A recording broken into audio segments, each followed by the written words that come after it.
The last renewable method of generating electricity that we'll talk about is wind energy. So wind energy is again a renewable source of energy. The wind doesn't stop blowing as we put wind turbines up. And so the mechanics behind it are relatively simple. You could probably guess by now that as the rotors of a wind turbine spin, as they're being pushed by the wind, they're connected to a turbine, which is connected to a generator, which generates electricity. We could see the interior mechanics of a wind turbine here. And so there's some other mechanics involved, that they can rotate, they can shut down if conditions become dangerous. But overall, the idea is relatively simple, is that the wind is turning the turbine rather than steam or rather than water, and that generates electricity. And so there's a variety of types of wind turbines. I will say wind turbines do not cause cancer, but they convert mechanical energy of blowing wind into electrical energy. They are renewable. This is a renewable source of energy, like I mentioned. There's no emissions as they're operating. There can be some negative impacts on wildlife. They can impact migration of birds and bats, for example. Some research has shown that just painting one blade of a turbine a dark color can drastically reduce any impacts to birds. But these can be, you often see them off in the distance, but they can be absolutely enormous. You can see somebody standing atop an offshore wind turbine here. We can see here, offshore wind which means not on the land, but built on sort of the coastline, is an area of wind turbine expansion that's very promising, because those are where the highest winds are present in most areas are offshore, and I'll show you a map in a minute, I think.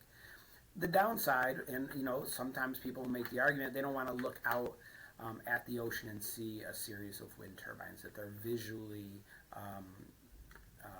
disappointing. There are other types of wind turbines. Here you have a vertical shaft turbine that's often used on smaller scale operations.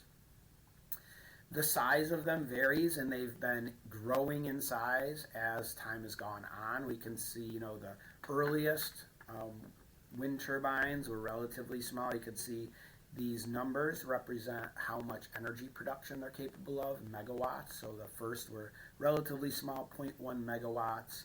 We can see this shows the hub height, or how tall they are.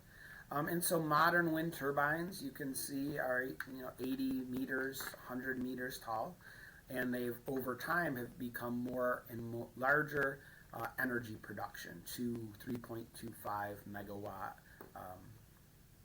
wind turbines are used now. And offshore wind turbines, again, are often the largest and capable of producing the most electricity from wind. And here are some examples. Onshore wind turbines, for predicting out into the future, are just getting larger. The larger the diameter of the rotor, the more electricity that can be produced. And offshore wind, you can see, can be absolutely huge. These are predicted to go up to 17 to 20 megawatts in capacity. That is a huge amount of electricity that can be generated in a clean, without any pollution. And these have to be sited in certain areas. Obviously, a wind turbine is not very effective in an area where there's not a lot of wind. Often, if you look in our area, we have a fair amount of wind, and you can see wind turbines. We typically see them up on ridges where the winds are the highest. You can see some, if you drive on Route 20 down near like Waterville, you can see some wind turbines. You can see some if you go northeast a little bit. You can see some if you go up north to like Snow Ridge Mountain. There are some wind turbines there as well. These are large-scale grid supplying wind turbines. They supply energy to the grid in a clean manner. Here we have, again, another example. This is one of the largest of wind turbines. This is installed in Rotterdam, Netherlands. One single spin of these turbine blades can power a house for 2 days. So these are, the larger they are, the more efficient they are, and the more electricity they can provide. And here we see these are some that are in our area. This is a Madison County wind farm where there's three different wind turbines, three different groups of wind turbines. And they were built, some of them in the early 2000s and 2007, and you could see their power. They're up to 35 megawatts there. We could also see here, this map shows where the winds are the greatest, and again, offshore, right along the coastline is where the highest winds. Other areas are in the Great Plains, the Midwest, where we have our highest wind resources. And this shows where wind power is actually being generated. Okay, we can see relatively little in the southeast, and again, that's where winds are relatively low. Texas actually has huge, well more wind turbine generated electricity than any other state. There is a huge number of wind turbines in Texas, which you might be surprised at given Texas's history of oil drilling. There's smaller scale